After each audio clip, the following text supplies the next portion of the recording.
Assalamualaikum warahmatullahi wabarakatuh. Kami dari kelompok 11 ingin mereview jurnal dengan judul Analyzing the Opportunities of Digital Marketing in Bangladesh to Provide an Efficient Interaction Between Business, Organization, and Consumer.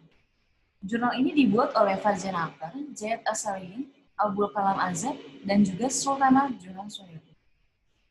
Nah, di jurnal ini dengan judul International Journal of Managing Information Technology di volume 12 nomor 3 Agustus 2020. Di mata kuliah Manajemen Information Technology di Magister Teknik Informatika di Raharja University dengan dosen Associate Prof. Dr. Albara Eskom MKOM. Yang akan dipandu oleh saya sendiri, yaitu Yunita Wulansari, dan juga rekan saya, Karunia Suci Lestari. Di sini yang akan kita bahas adalah yang pertama, abstrak, introduction, problem statement, thesis purpose, materials, result and discussion, conclusion, dan juga advantage and deficiency. Abstraksi akan dijelaskan oleh rekan saya, yaitu Suci.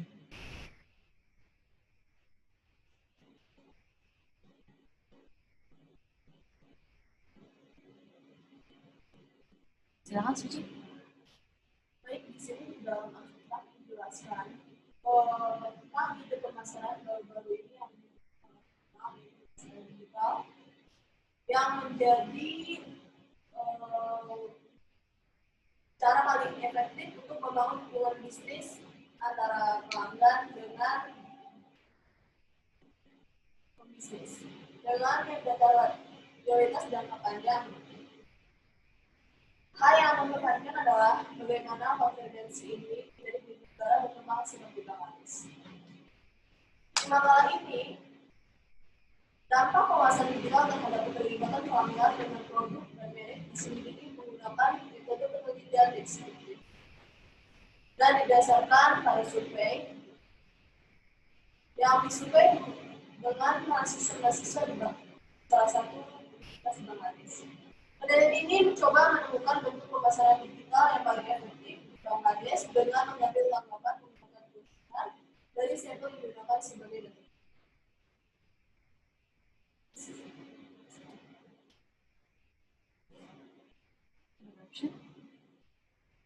Untuk kenalan di sini,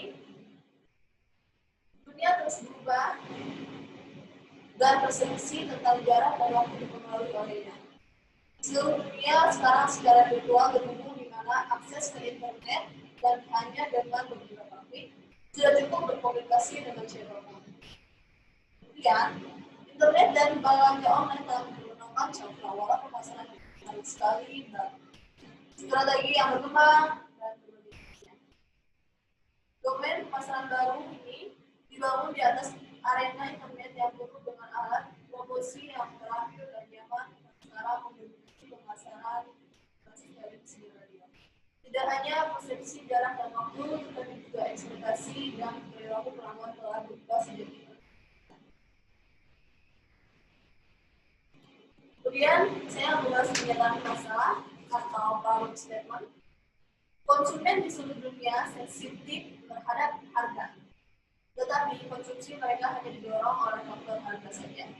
Saat ini mereka semakin berhati-hati dalam pengeluaran mereka terkait kualitas, keamanan, branding, harga, dan lain-lain. Pengecer juga menyadari bahwa nilai kepercayaan pelanggan mereka adalah aset penting untuk mendapatkan omset yang lebih tinggi. Pemasaran digital menawarkan seperangkat alat dan metodologi yang ampuh untuk mempromosikan produk dan layanan melalui digital. Kemudian saya menjelaskan untuk tujuan penelitian atau purpose. Yang pertama, dampak digital. Dampak digital di sini dalam makalah ini dijelaskan dampak pemasaran digital terhadap keterlibatan pelanggan dengan produk dan merek diselidiki menggunakan metode penelitian deskriptif dan didasarkan pada survei. Kemudian dua, Temukan bentuk pemasaran digital yang paling efektif atau find the most effective form of digital marketing. Peneliti ini berusaha menemukan bentuk pemasaran digital yang paling efektif di Bangladesh dengan mengambil tanggapan menggunakan kuesioner dan sampel yang telah digunakan sebagai data pengembangan. Kemudian ketiga, penelitian ini bertujuan untuk membuat pelanggan loyal atau membuat customer loyal.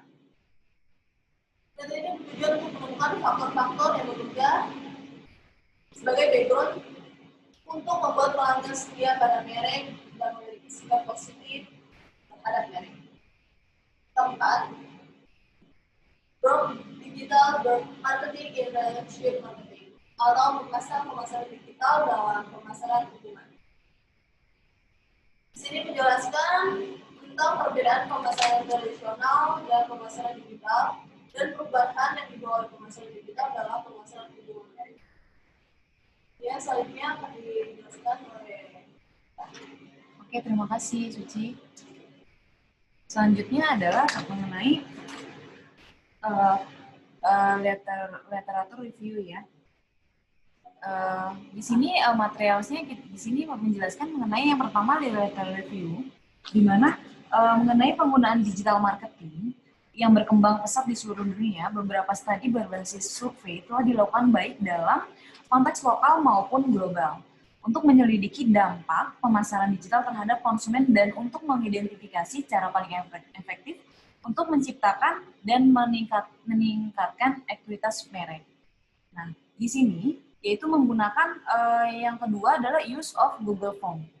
Formulir Google adalah alat online yang paling sederhana dan sering digunakan dalam membuat kuesioner untuk survei online dan telah digunakan dalam studi berbasis survei ini karena antarmuka yang mudah dan visualisasi hasil yang dibangun dalam cara sederhanakan.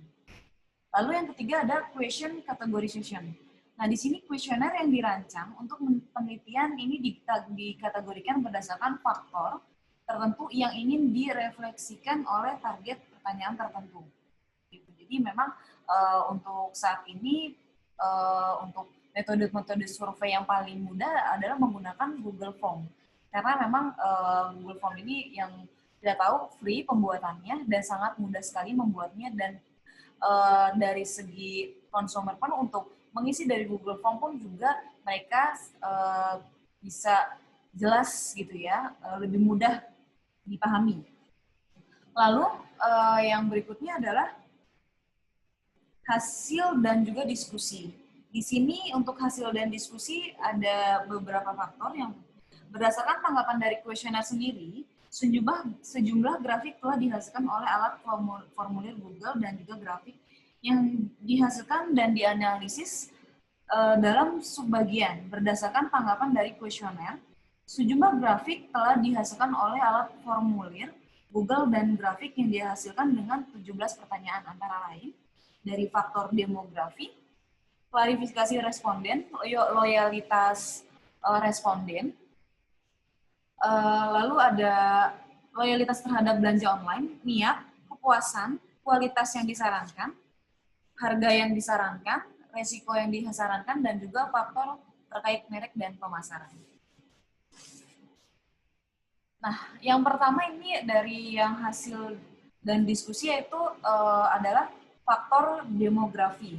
Seperti yang ditunjukkan oleh gambar yang ada di presentasi, yaitu responden adalah ada laki-laki dan juga perempuan. Ya, di situ kita lihat ada umur juga, ya. Dari gender itu berwarna yang biru ada female, perempuan, dan juga warna merah ada male. Lalu di sini bisa kita lihat bahwa memang dari 42,4% dari mereka adalah perempuan, ya.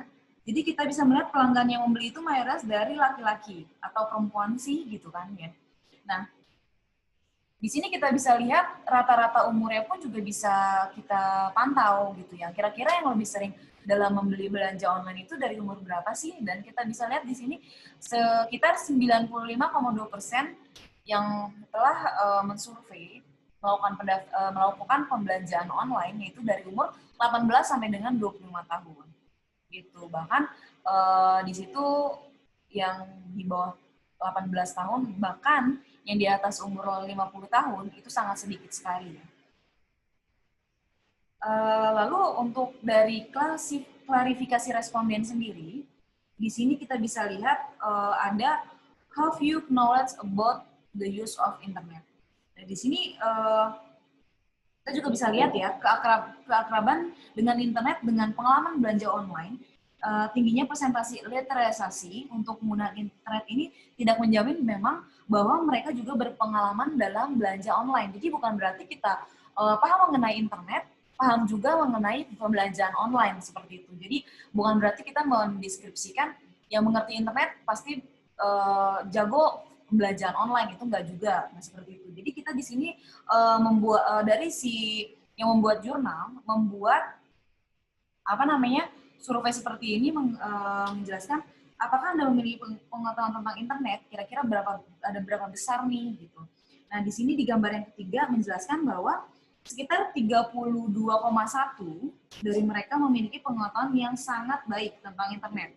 Lalu sementara yang 49,7 itu memiliki pengetahuan lumayan, ya, itu sebesar 17,6%, ya. Lalu yang sekitar 49,7 memiliki pengetahuan yang sangat lumayan, ya, dan juga 17,6 itu memiliki pengetahuan yang agak kurang, seperti itu. Nah, lalu di situ ada juga do you have online shopping experience? Nah, jadi di situ 80% responden memiliki pengalaman berbelanja menggunakan internet. Nah, ini sangat banyak ya. Dan cuma 19,4% yang mungkin memilih belanja online-nya hanya untuk kebutuhan tertentu saja. Lalu di sini ada loyalty to online shopping. Di situ juga dijelaskan gimana sih loyalitas terhadap belanja online gitu ya. Di sini surveinya ada pertanyaan, how often do you buy from online? Jadi seberapa sering sih Anda membeli dari online gitu ya. Nah, persentase terendah membeli online reguler cukup dapat diterima untuk negara berkembang seperti Bangladesh.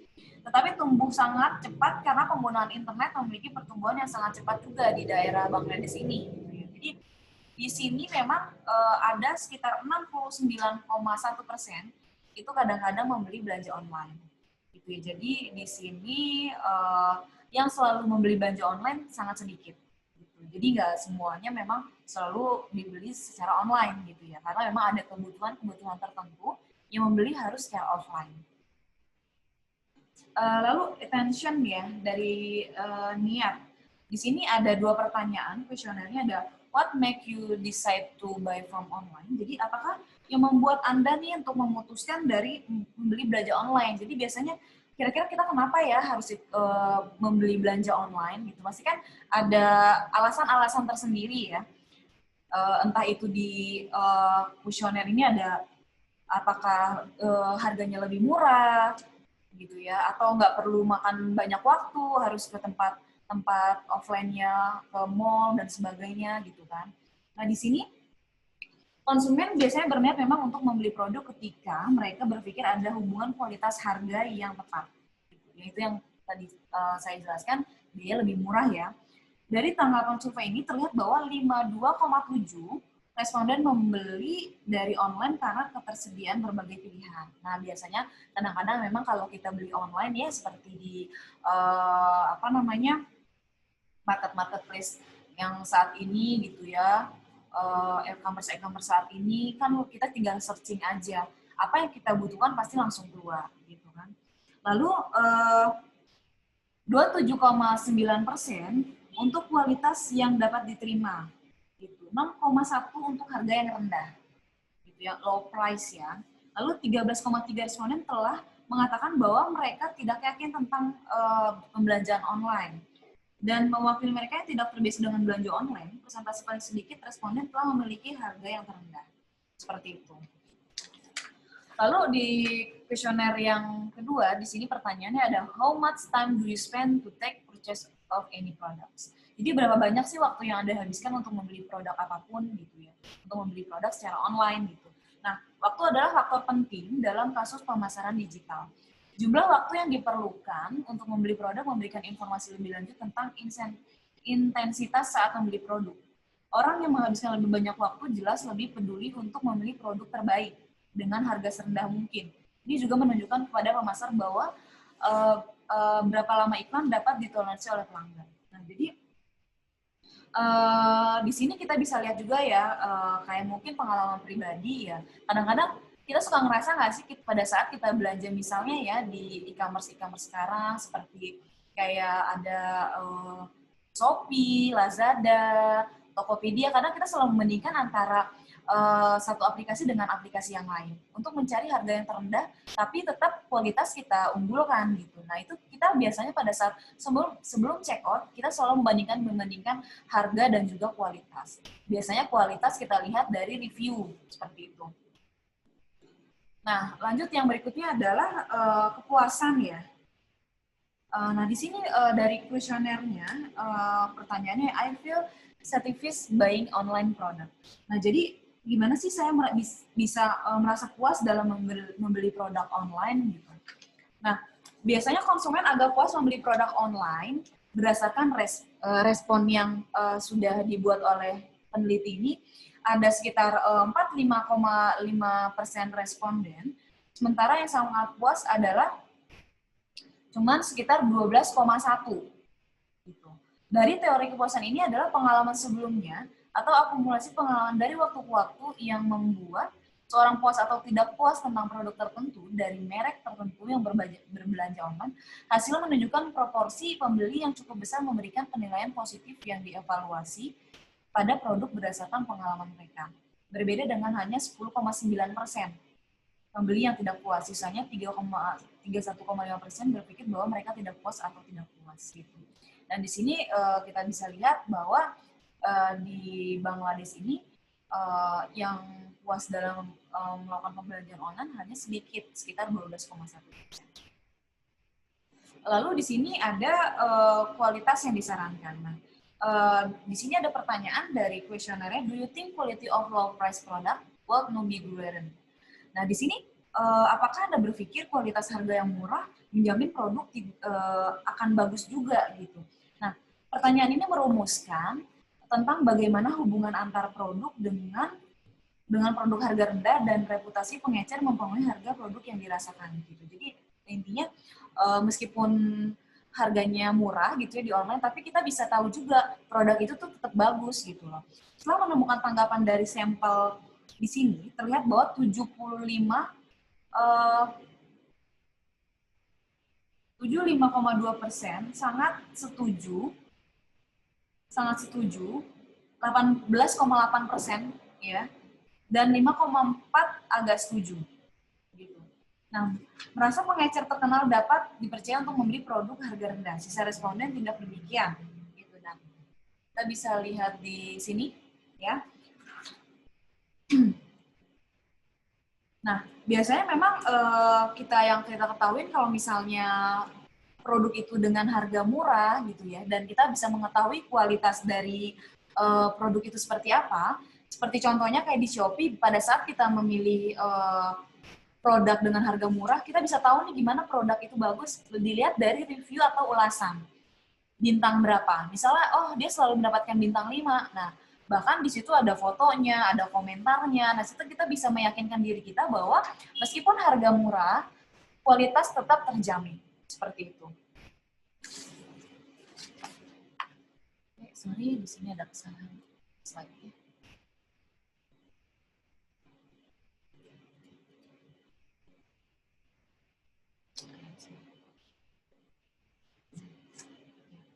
Jadi kita bisa lihat di yang how much time do you spend to take purchase of any products ya. Jadi di situ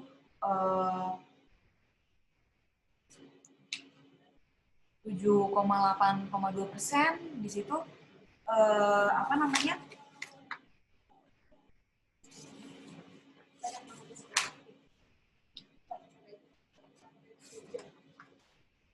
Itu slide berapa ya, Ci?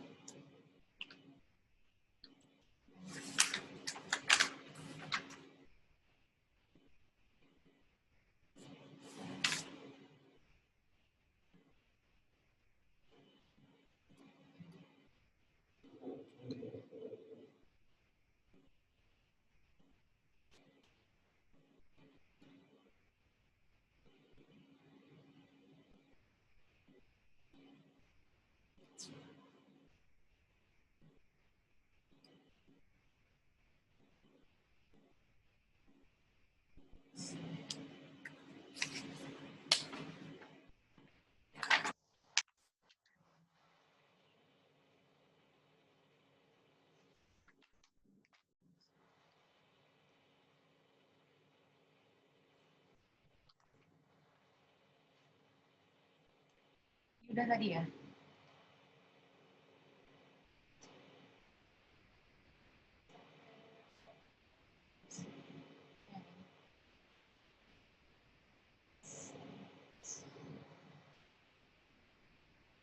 Oke. Nah, di sini di satisfaction yaitu mengenai kepuasan ya. Jadi di sini ada I feel satisfied buying online product. Jadi saya merasa puas dalam membeli produk online gitu kan. Nah, di sini konsumen agak puas membeli produk online berdasarkan respon. Sebanyak 45,5% itu responden memberikan respondennya sebesar 12,1 yaitu puas gitu ya. Lalu dari sekitar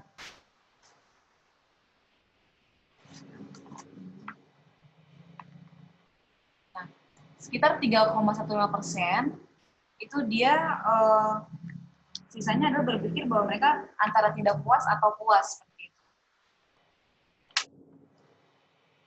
Nah, tadi ini udah ya.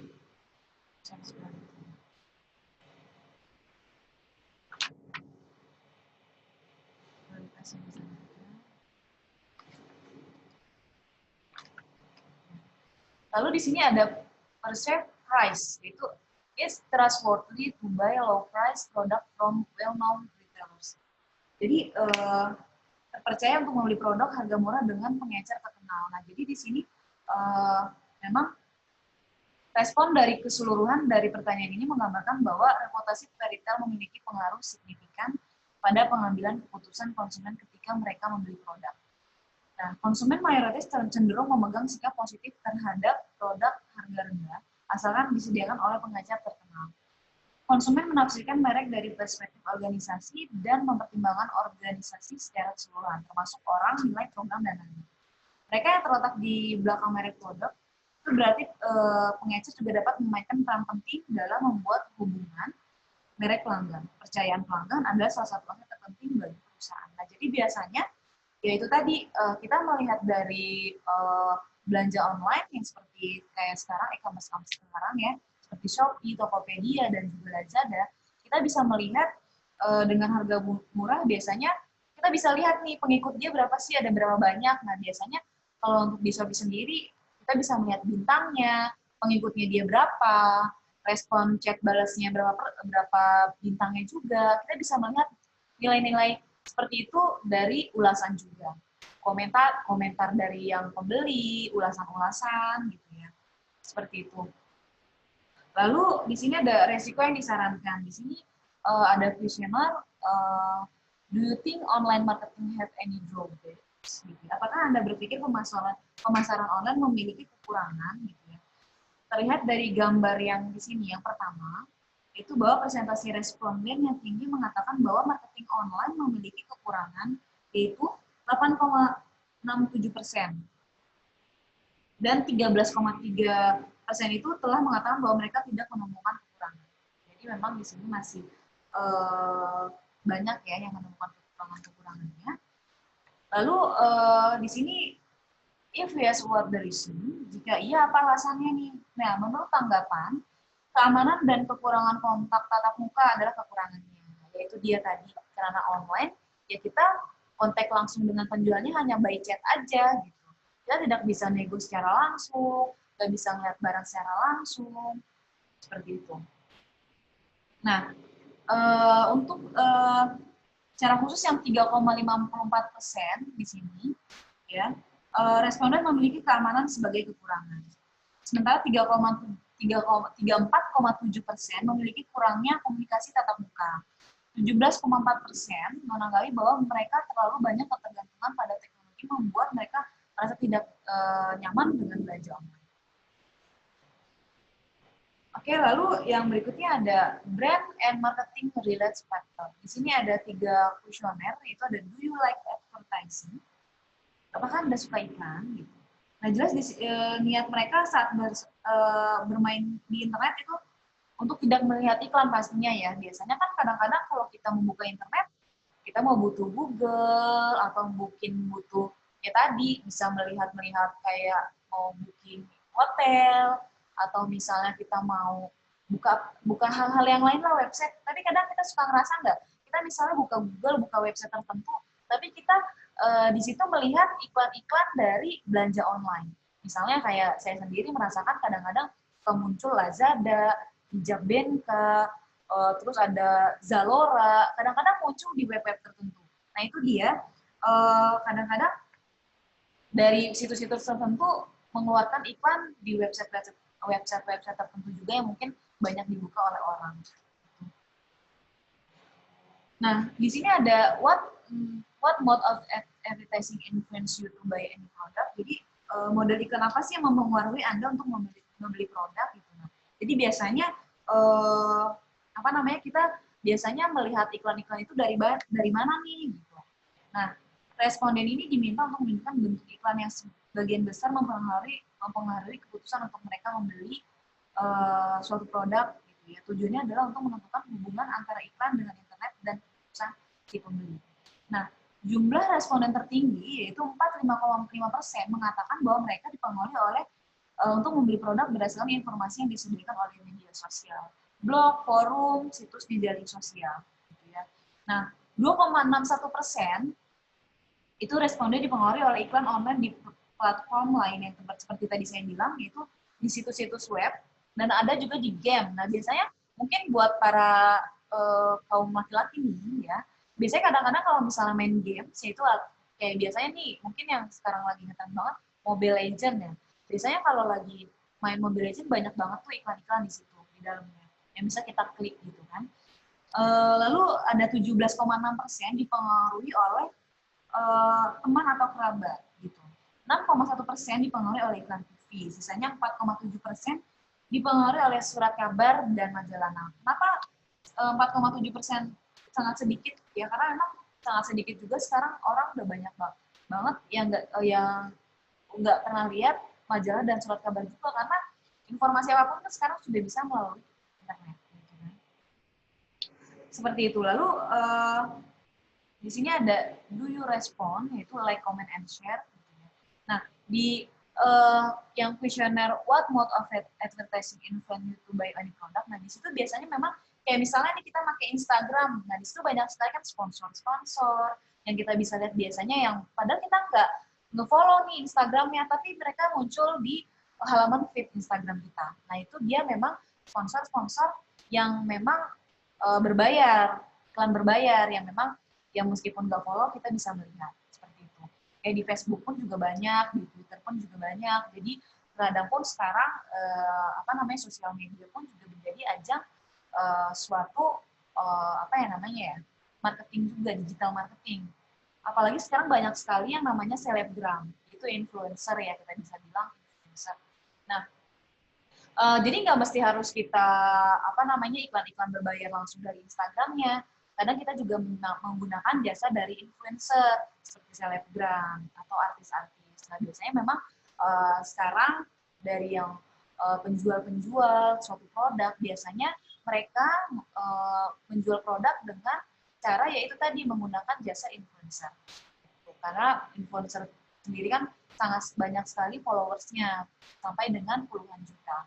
Nah, itu biasanya feedback-nya sangat baik sekali ke si penjual, seperti itu. Lalu di sini, ya itu tadi, do you respond, like, comment, and share to their content on digital media.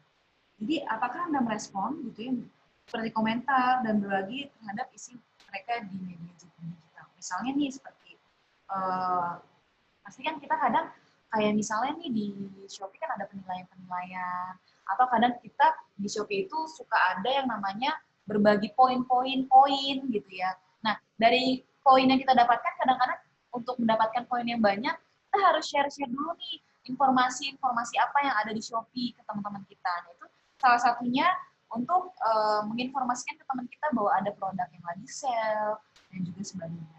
Gitu ya. Di sini sih di respons sebanyak 8,2 itu mengatakan bahwa mereka menanggapi konten mereka di media sosial, di media digitalnya dengan suka, komentar, dan juga berbagi.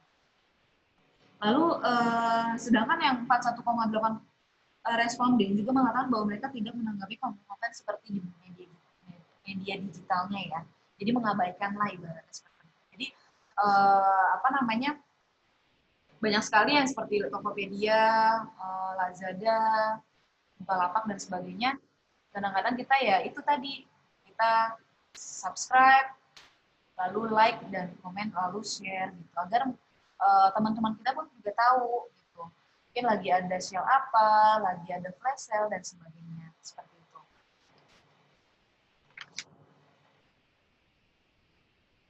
Lalu di sini ada ya, brand and marketing related factor sama juga ya tadi yang masukin ya. Di sini ada responden yang bertanya mengenai, do you think brands are trying to build relationship with customer through digital media? Jadi apakah Anda berpikir merek mencoba membangun hubungan dengan pelanggan melalui media digital?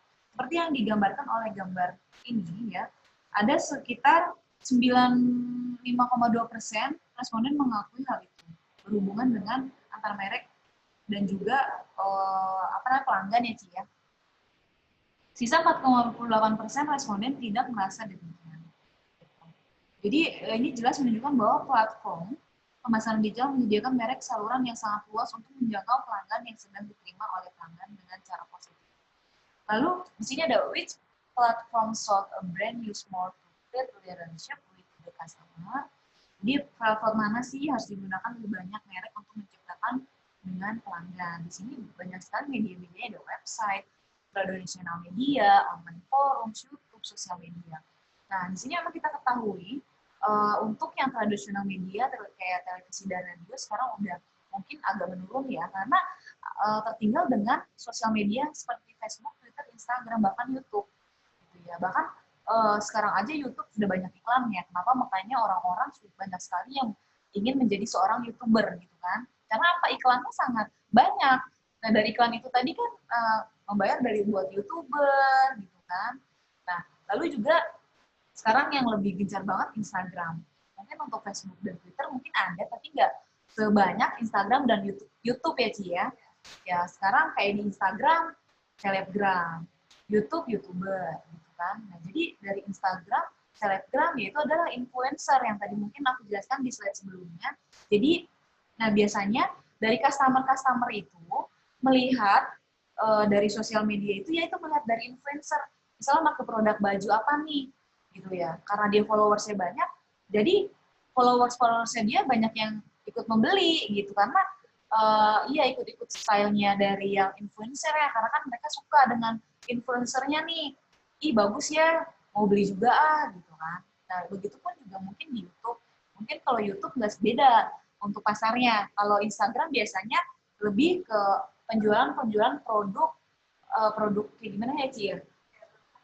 Iya betul, kayak menengah gitu ya, kayak home home produksi gitulah, kayak misalnya baju-baju piyama, terus juga apa ya Ci ya, kayak mungkin drugstore gitulah ya Ci ya, produk dari Indonesia. Nah kalau untuk dari YouTube sendiri kan iklannya biasanya memang yang sudah terkenal, udah besar gitu, bahkan dari luar negeri, dari dalam gitu kan. Mungkin ya yang sering yang main Instagram dan YouTube mungkin sudah paham lah hal ini. Dan dari website pun juga sekarang juga ada, tapi nggak sebanyak seperti di YouTube dan di Instagram. Nah, oke di sini selanjutnya akan dijelaskan oleh Suci mengenai Clarkson, yaitu kekurangan itu ya. Silakan Suci. Oh ya, kesimpulan. Dari kesimpulan dalam era sekarang itu ya era pelanggan lebih suka produk terbaik istilahnya yang kualitas dan harga. Secara harga dibandingkan oleh kualitas yang dirasakan dan harga yang dirasakan. Lebih banyak orang yang mencapai merek dengan produknya peluang keberhasilan produk itu jadi semakin banyak yang menggunakan produk itu, jadi untuk peluang produk itu laku, jadi ya itu pemasaran digital memberikan banyak peluang pada kita. Jadi ya haruslah dari tapi kita lebih ke pemasaran digital yang dulu tidak hanya menggunakan keuntungan, juga dapat berbagai banyak. Jadi di sini kalau misalnya cara strategi pemasaran digital kita salah nih, di sini bakal membuat citra dari brand kita sendiri bakal misalnya dari kayak misalnya dari komen dari caranya adanya like atau dari share dari produk kita atau yang feedback dari kita ya itu bisa jadi brand book dari kita. Kemudian di sini saya belajar dulu pengembangan dari jurnal ini, kemudian dari jurnal ini, kemudian dari jurnal ini adalah menjual untuk pelanggan juga mengenai target pasarnya dan juga dapat melihat target bisa memperbaiki secara online. Jadi juga bisa mengetahui beberapa persen pendapatan yang akan mereka dapatkan dari penjualan online melalui channel yang sudah dibuat dari sales online. Jadi di sini untuk penjual atau jualnya atau pengingat dalam jurnal ini, jadi dalam ini kita tahu target pasarnya dari beberapa, kemudian apa iklan yang dikoordinasi oleh pembeli, misalnya berapa jam dan sebagainya. Nah, jadi dari situ kita tahu targetnya berapa aja, berapa jam, dan target masalahnya. Kemudian di sini kelemahannya, untuk kelemahan dari jurnal ini,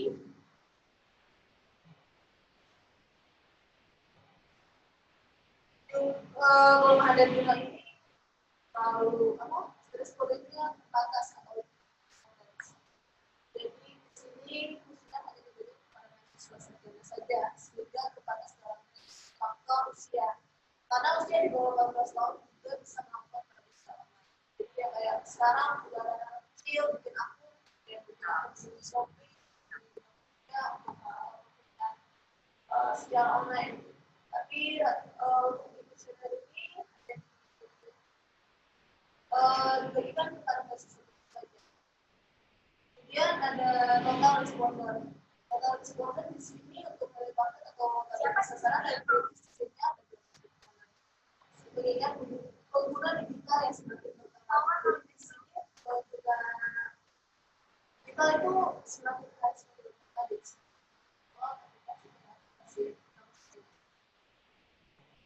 Di sana seharusnya mungkin total respondennya lebih banyak. Angkanya yang seperti.